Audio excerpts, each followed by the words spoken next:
Mutta sitten se on myös sellainen realiteetti, että valitettavasti moni hyväkin kanava voi loppua siinä vaiheessa, kun esimerkiksi sen henkilön elämäntilanne vaihtuu, että se ei enää pystykään käyttämään siihen niin paljon aikaa. Ja joku hyvä kanava joutuu vaan lopettamaan, niin mun mielestä se on harmillista. Mun mielestä on paljon kivempi, että ihmiset pyrkii tekemään intohimoistaan mieluummin ammatillista kuin se, että se loppuu sitten, kun ikään kuin ei ole enää aikaa. Tai sitten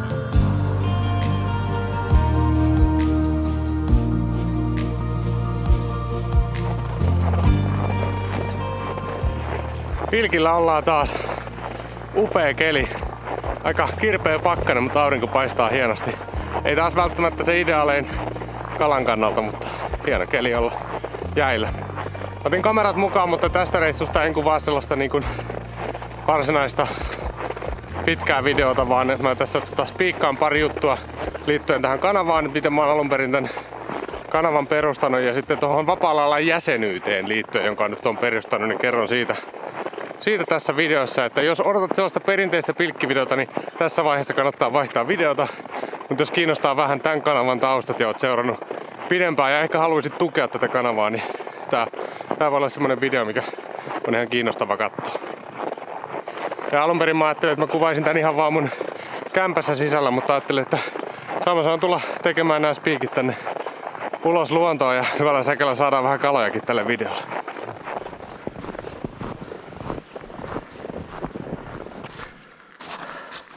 Parikymmentä astetta pakkasta, niin tuli pelkästään tuossa spiikkiä kuvatessa, niin sormet rupesi palenemaan.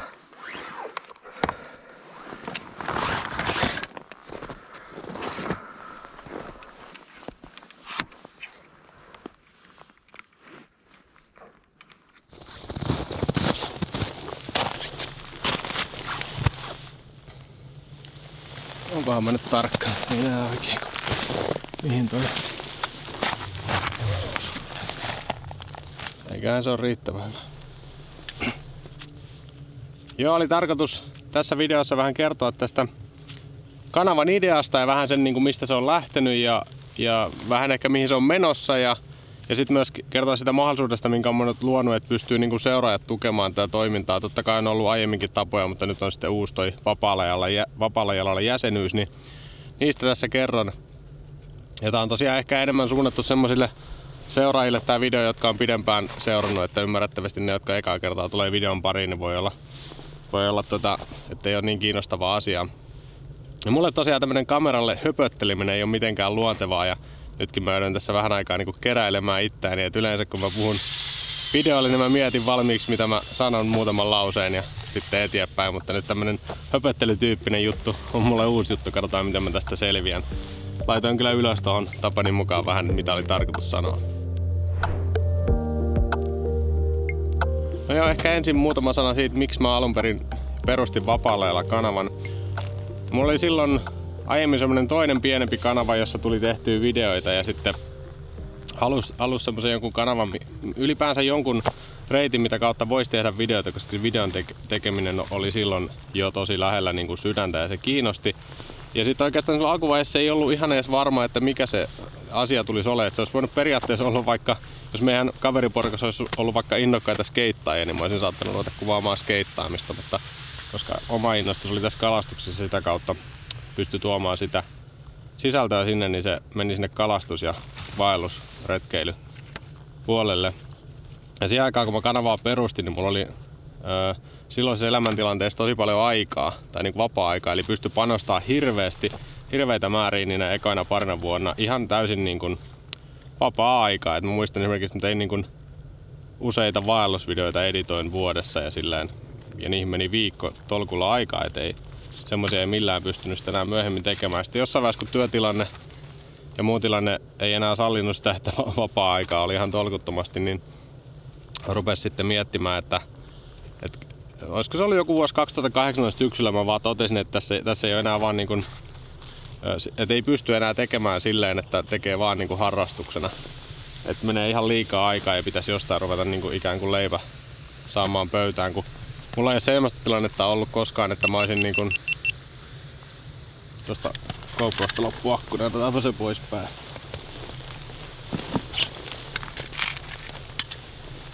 Niin mulla ei ole koskaan sellaista tilannetta ollut, että niin sanotusti palkkatöistä tulisi niin hyvin rahaa tai muuten, että pystyisi niin kuin ikään kuin harrastuspuolella sitten tekemään muuta. Ja mun mielestä ei ole myöskään järkevä realiteetti, jos tekee videoita tai ylipäänsä jotain asiaa niin paljon, että se vie tosi paljon aikaa, niin mun mielestä se on ihan ok ajatus, että siitä pyrkii niin kuin siirtämään sitä myös niin, että se ei ole aina vaan omasta selkänahasta, vaan siihen pystyisi lisäämään sitä ammatillisuutta mukaan. Ja mä rupesin silloin joskus 2018, niin kun sitä ennenkin olin sitä kyllä tehnyt, mutta silloin tuli semmoinen niin kuin kynnys vastaan, että nyt niin kuin tästä pitää jotain niin kuin tulojakin tulla tai muuten joutuu lopettamaan, että ei pysty käyttämään niin kuin aina niin kuin omia lomia ja viikkotolkulla editointiin erinäisiin hommiin. Ja sitten onneksi se olikin semmoinen käänteentekevä hetki, että silloin rupesi tulla jotain kaupallisia yhteistyötä ja muita, ja sitten se homma alkoi silleen pikkasen niin kuin nytkähti eteenpäin, eikä tarvinnut onneksi laittaa pillejä pussiin. Mutta joka vuosi on aina vähän semmoinen jännittävä, että minkälainen vuosi ja tuleeko yhteistyötä ja mitä pystyy tekemään. Et mun realiteetit on nykyään se, että mä en pysty tätä hommaa tekemään enää täysin harrastuksena. Toki siihen kuuluu sitä harrastusta ja ei missään nimessä laske samalla lailla kuin jotain muita töitä tehdessä, mutta kuitenkin siihen pyrkii, että ihan koko hommaa ei niin kuin harrastuspohjalta pysty tekemään. Mulla tosiaan, jos kiinnostaa, että vaikka mulla tulee aika vähän videoita suhteessa siihen, miten paljon mä käytän aikaa. No ne, jotka on seurannut ja mä oon storissa ja instassa ja muualla jakanutkin, että mulla on semmonen aika pieteettinen tekotapa ja video ihan suunnittelusta kuvaamiset, toteutuksia ja ennen kaikkea se editointi niin vie tosi ison ajan, että pisimmillään esimerkiksi noi Fisketour-videot, mitkä on noita pitkiä vaellusvideoita, niin ne on melkein kuukauden työaika, kun mä editoin ne, plus sitten siihen kuvausreissu päälle ja kaikkien muidenkin panos, jotka siihen reissuun osallistuu. Että nyt esimerkiksi uusimpana toi Villi ja Vapa-sarja, joka on semmonen isompi rutistus nyt ollut, eli mä oon laskenut, että mä oon viime kesänä ollut semmosen yhteensä kaikkien videoiden kohdalla semmonen kuukauden puolitoista kuvaamassa. Eli eri kuvausreissuilla niihin tulee matkapäiviä, matkakuluja, kaikkea. Plus sit se, että se ei ole koskaan ihan sama asia olla kuvausreissulla kuin olla oikeasti kalareissulla. Et siinä se kamerapaine on olemassa. Ja kamerapainella tarkoitan sitä, että pitää muistaa kuvata. Et ei ole koskaan sama asia olla niin kuin lomalla oikeasti vapaalla kuin kameran kanssa kalareissulla. Pitkillä reissuilla se onneksi se osuus niin kuin vähän pienenee, mutta varsinkin lyhyillä niin kyllä sen tiedostaa, että nyt on niin kuin kuvausreissu eikä varsinainen puhdas vapaa reissu. Mutta joo, niihin semmoinen 1,5 kuukautta ehkä käyttää sitten kesästä tai niin kuin avovesikaudesta. Ja sitten esim. Villi ja Vapa-sarjan editointi on semmoinen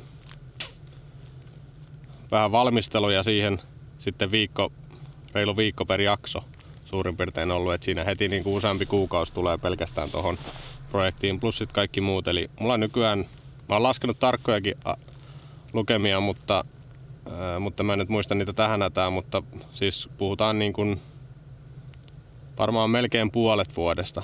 Mulla on niin kuin työaika on vapaalla ajalla liittyviä juttuja. Mulla on lisäksi verkkokauppaa ja muuta, jotka tulee tekee myös jo jonkun verran, mutta periaatteessa ne isoimmat jutut on niitä videoprojekteja ja niiden ympärillä tapahtuvat jutut. Esimerkiksi yhteistyötäkin tuli puhe, niin nehän ei ole myöskään sellaisia mulla ainakaan koskaan, että ne sataisi mulle käsiin, vaan niiden eteen näkee vaivaa. Eli on yhteydessä paljon eri tahoihin, juttelee, keskustelee, teki ehdotuksia.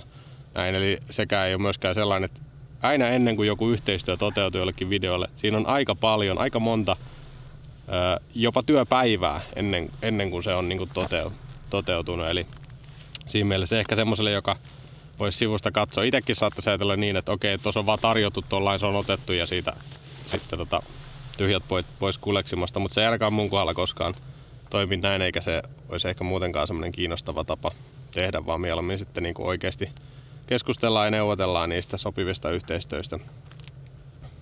Mutta en selvästikään nyt enää seurannut yhtään mun käsikirjoitusta, mutta mennään nyt tällä ja mä lisään sitten vaikka jälkikäteen jotain, jos unohtuu. Mutta se mikä mulla on nykyään tommonen niinku perus 4 sellaista kivijalkaa, jolla se mahdollistuu, että mä pystyn näitä videoita tekemään. Toki niin kuin sanottua, niin jonkun verran pystyisi tekemään ikään kuin täysin harrastuksena, mutta siinä mittakaavassa, mitä mä sitä teen sillä laajuudella, tommosia niin kuin periaatteessa YouTube-tuotannoksi aika isoja tuotantoja, niin se ei mahdollistu enää harrastuspohjalta. Niin se mikä se mahdollistaa, ja on onneksi nyt toistaiseksi vielä onnistunut, on just ne kaupalliset yhteistyöt, eli yhteistyökumppanit, joiden kanssa sovitaan tietynlaisia yhteistyösisältöjä. Sitten se teidän seuraajien tuki, joka on tähän asti tullut niin kuin verkkokaupan kautta, eli se verkkokauppa on perustettu tukemaan tätä kanavan toimintaa. Toki realiteetti on siinäkin, että siihenkin menee aikaa sekä jonkun verran myös kuluja, mutta se on niin kuin toiveena ja tavoitteena, että siitä sitten jäisi yli kattamaan sitä video-osuutta, koska se videopuoli on se kaikkein rakkain ja kiinnostavin, mutta siihen on myös menee kaikkein eniten aikaa, että se ei ole tavallaan, se on niin realistista, että siitä pystyisi niin kuin tekemään täysin kannattavaa niin sanotusti. Ja siinä oli 2 kivijalkaa, eli kaupalliset yhteistyöt, teidän tuki, ja nyt tämä tuki tulee nyt sit toivottavasti myös ton jäsenyyden kautta ainakin jossain määrin. Mikäköhän se 3. mulla on? Olikohan se 3. just toi jäsenyys? Ei kun niin, 3. on se YouTube-tulot. Eli YouTube maksaa jonkun verran mainostuloja mullekin. Ne ei ole, koska mä julkaisen harvoin videoita, niin mulle ne ei ole kovin merkittävä määrä. Mutta kyllä sieltä tulee vuositasolla kuitenkin jotain, joku osuus siitäkin.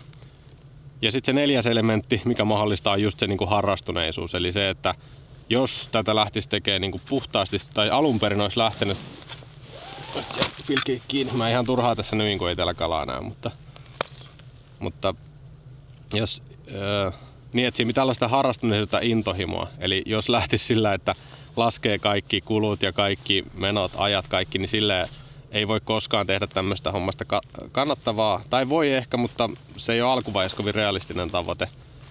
Mutta se, että siinä on mukana sitä intohimoa ja sellaista, että on valmis tekemään vähän niin kuin sen oman juttunsa eteen enemmän kuin se antaa, niin se, tai tietyllä tavalla enemmän antaa, saitte ehkä kiinni, niin nyt tuli muuten kala.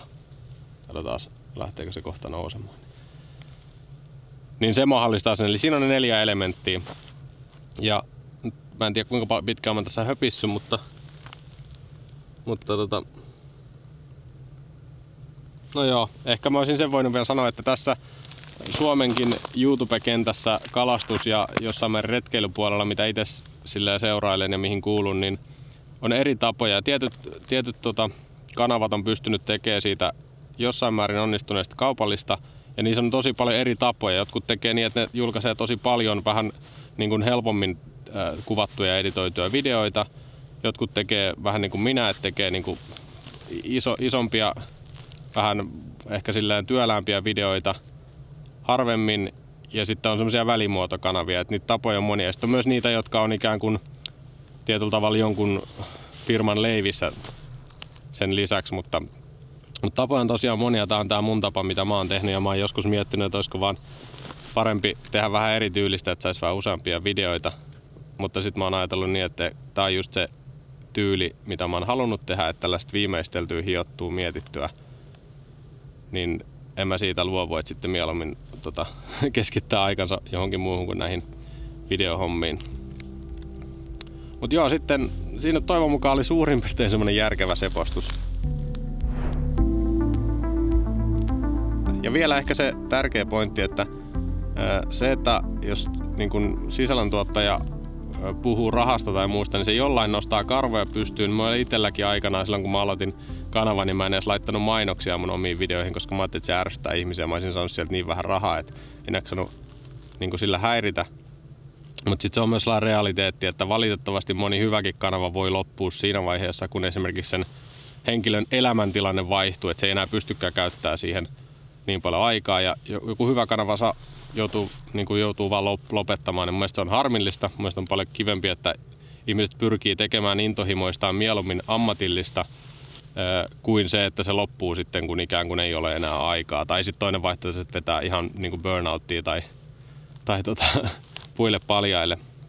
Ja mun mielestä se on täysin hyvä ajatus, ja tuen myös muita sisällöntuottajia niin pyrkimään sitä kohti, että pystyy, jos on semmoinen intohimo, että haluaisi tehdä sitä niin kuin työkseen osittain tai enemmän, niin pyrkii sitä kohti. Ja mä myös ajattelen niin, että suurin osa seuraajista Ymmärrän sen, että kaikilla on erilaisia taloustilanteita ja silleen, mutta moni seuraaja varmaan nykymaailmassa tai nykytilanteessa ymmärtää jo sen, että kuinka paljon juttuihin menee aikaa ja silleen, että tietää, että niissä on ihan ok, niin jotain saada takaisinkin päin. Mutta joo, siihen jäsenyyshommaan. Eli mä nyt perustin tämän vuoden alusta nyt niinku semmoisen vapaalla jalalla jäsenyyden, joka tarkoittaa sitä, että tiettyä vuosimaksua vastaan niin voi tukea tätä kanavaa ja sitä vastaan saa sitten etuja ja vähän lisäsisältöä. Suomen niin kun toi rahankeräyslakihan ei salli sellaista rahankeräystä, mitä vaikka jossain ulkomailla saattaa pystyä tekemään, että vaan pyytää rahaa ja sitä vastinetta ei tarvi antaa. Se ei ole Suomessa mahdollista, niin sitten on tämmöisiä muita tapoja, mitä on kehitelty. Esimerkiksi YouTubessa on se kanavajäsenyys. En tiedä, miten hyvin se toimii niillä, jotka sitä käyttää, mutta itse perustin tämmöisen vähän niin kuin omatyylisen. Että mulla on ehkä ylipäänsäkin sellainen tapa, että mä en yleensä mene siitä, mistä aita on matalin, vaan sitten kehittelen ehkä jotain omaa. Niin tässäkin mä loin sen mun oman verkkokaupan alle sitten sen jäsenyyden. Muutenkin mä haluaisin ehkä koota semmoisen yhteisön, tai haluaisin koota semmoisen yhteisön, joka olisi jotain muutakin kuin semmoisia nimimerkkejä YouTubessa. Että mulla olisi sellainen ikään kuin joukko, joka kuuluu siihen jäsenlistaan. Ja sitten ne mun edut, mitä mä annan, on sellaisia, että ne olisi vaikea ehkä toteuttaa niin kuin sen YouTube-jäsenyyden kautta. No joka tapauksessa perustin semmoisen omanlaisen, niiden hinnat, siinä on 2 porrasta. Se perushinta on 19,90 vuodessa, eli noin €70 kuussa. Eli mä tein sen hinnan niin kuin matalaksi, että sitä matalammalle sitä ei hirveästi enää voisi laittaa, kun sitä verot ja muut menee, että siitä jotain jää. Ja sitten se plusjäsenyys on 39,90. Siinä tulee vähän lisää etuja ja siinä saa semmoisen puisen avaimen perän. Eli se mahdollistaa sitten vähän isomman portaan tukemisen. Mä en nyt tässä muista, mihin kaikkiin arvontoihin ja muihin juttuihin, lisäsisältöihin pääsee käsiksi sillä jäsenyydellä, mutta se löytyy sieltä vapaalailla.fi/liity-sivulta. Ja sieltä voi niihin tutustua. Mutta joo, perusajatus on se, että siitä saisi kerättyä semmoisen tukilisän tavallaan, jolla sitten osan niin kuin ikään kuin tästä hommasta saisi katettua. Mun tavoite, semmoinen niin kuin toiveikas tavoite olisi se, että se jossain aikayksikössä nousisi se jäsentuki sellaiseksi, tai jäsenmaksut sellaiseksi, että sillä pystyisi kattamaan myös jotain esimerkiksi, että pystyisi tekemään ihan yhden kuvausreissun jonnekin tekemään. Ihan vaan sillä, että se on niin kuin jäsen sillä hommalla katettu. Mutta on myös realistista se, että esimerkiksi nyt, olen maininnut tuossa parissa videon lopussa nyt tuosta jäsenyydestä. Sanotaan, että vielä on hyvin varovainen alku, että siellä on reilu 10 jäsentä. Ja sitten kun laskee sen työmäärän, mikä myös menee niihin lisäsieltojen tekemiseen ja muuhun, niin siinä pitää jonkun verran tulla sitä populaa, että se ikään kuin siitä jää sitten kulujen ja verojen ja muiden jälkeen vielä sitä niin kuin ylimääräistä. Mun tavoite oli ehkä 50 jäsentä. En tiedä, onko se liian iso. Se voi olla liian iso, se voi olla sopiva. Nyt se näkee, kun mä teen tämän videon, että lähteekö sitten porukka tähän mukaan. Tää ensimmäinen vuosi on tällainen kokeilu. Mä pitkään mietin, että kannattaako mun tyyppisen, onko vielä rekki päällä? Kannattaako mun tyyppisen sisällöntuottajan tehdä tällaista sisältöä, koska mä julkaisen niin harvoin, niin se tuntuu vähän hassulta. Mutta sitten toisaalta sama juttu se on, että siellä taustalla tapahtuu aina jotain, että videoita tulee harvemmin, mutta toivon mukaan on sellaisia, mitä kannattaa odottaa. Mutta joo, tämä ensimmäinen vuosi on tällainen testivuosi. Jos ei tule riittävästi sellaista niinku pitoa siihen, että tätä kannattaa tehdä, niin sitten se jää tämmöisiksi vuoden kokeiluksi. Totta kai tämä vuosi tehdään täysillä ja ne, jotka liittyy jäseneksi, niin saa kaikki etunsa ja tehdään sinne ne videot, mitä on luvannut ja muuta. Mutta sitten katsotaan, että kannattaako sitä jatkaa. Sitten ehkä semmoinen kysymys, että miksi, kun mä oon luonut jo verkkokaupan, niin miksi tämmöinen jäsenyys lisäksi? No siihen on oikeastaan se syy, että kaikki ei ensinnäkään tarvi verkkokaupasta mitään. Niin voi olla, ettei tarvi sieltä mun verkkokaupasta mitään. Tai sit on ne ostanut jo jotain eikä ole enää muulle tarvetta, mutta haluaisi silti olla mukana mahdollistamassa. No niin, se on oikeastaan se syy. Sitten toinen syy on tavallaan se, että verkkokaupastakin menee jonkun verran aina välistä, et eihän se raha, minkä verkkokaupan maksaja asiakas maksaa, niin eihän se sellaisena tule mulle, vaan totta kai mä maksan itse siitä tuotteesta myös ja maksan siitä kulut ja verot ja muut, että se kate on kuitenkin pienempi. Tosin niin se on tässäkin jäsenyydessä, ettei sit koko siivu mulle tuu, mutta joka tapauksessa ehkä vähän isompi pitkässä juoksussa vielä toistaiseksi, niin kuin jäseniä on sen verran vähän, niin sehän ei samalla lailla toimi. Mutta joo, mä varmaan rupean lopettelemaan, mulla ei ole mitään käsitystä, mitä mä oon tässä höpöttänyt, mutta tuntuu siltä, että pääasian noista jutuista taisin sanoa.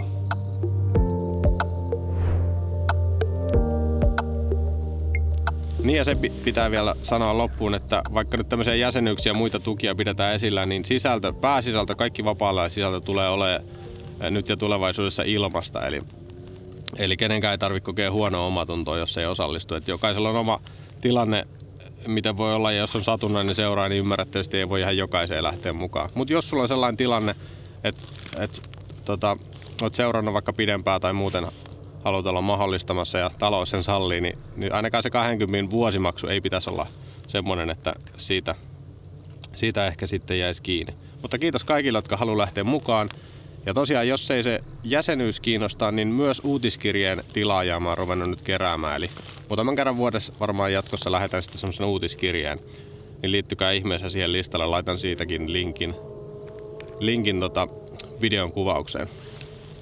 Mutta joo, aurinko meni tonne puitten taakse, niin hetkellisesti tuli sen niin kuin olisi ilta tullut, mutta täällä on vielä ihan valoa, että eiköhän me pilkkimistä jatketa.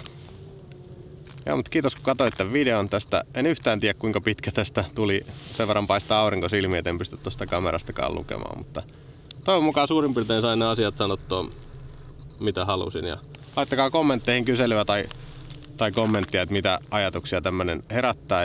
Ja tosiaan, niin vaikka videoita ei vielä ihan heti tulossa, niin jos olette liittymässä jäseneksi, niin tehkää mielellään se tässä piakkoin, koska se antaa mulle semmoista osviittaa, että minkälainen se